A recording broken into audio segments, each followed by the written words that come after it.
Hello, this is the daily devotional reading of Inspired Evidence, a book by Bruce Malone and Julie Von Vett. The reading today is inspired by Anatomy. It's October 27. Have you considered how precious you are to God? You are, according to the Bible, the apple of his eye. So what does that mean? When you look into your eyes, do you see an apple? Well, yes, to the writers of the Old Testament, the pupil of the eye did resemble the shape of an apple.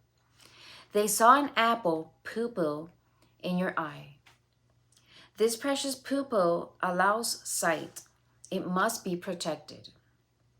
So the eye is placed deep within the skull with bones in the forehead and cheeks to encase it. Meanwhile, the eyebrows and eyelashes catch dust, debris, and sweat. To protect from blindness, eyelids close while sleeping. The protection continues with the strongest reflex in man, the blinking reflex. If anything gets near the cornea of the eye, blinking happens automatically.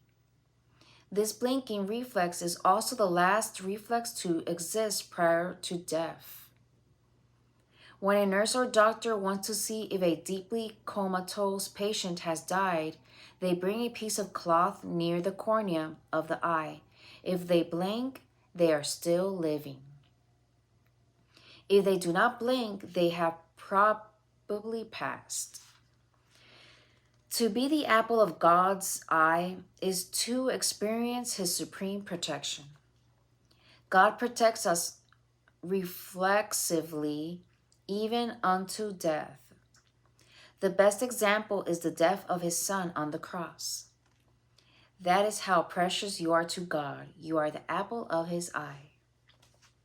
Oh, that's beautiful. Let's read the scripture quote today, Deuteronomy 32:10.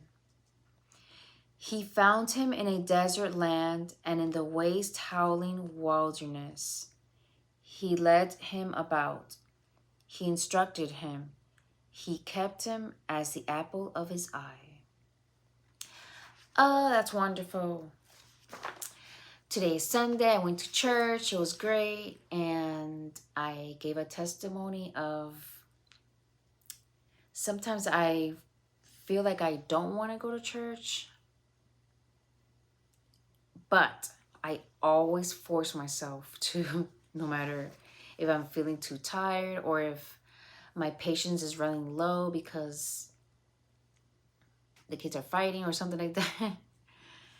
Any little reason that I find, I dismiss that excuse and I force myself to go to church. And it was pretty basic for me in my eyes, but according to my pastor, it was very revealing, spiritually speaking.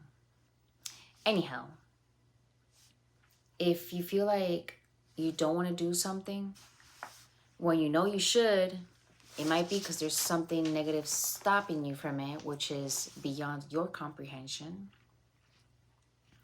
So always go for pushing yourself. If it's something that means good for you or others, let's push ourselves and get it done. Nonetheless, God bless you guys. I'll be back again tomorrow reading once again the daily devotional of this book, because might as well finish what you start. Can't just leave it halfway. Started reading it back in March, and now I've dedicated myself to read the whole book in a whole play and put all the videos in one playlist called Inspired Evidence, Daily Devotional Inspired Evidence. Okay, that's all for today. Goodbye. God bless you, and have a great rest of your day.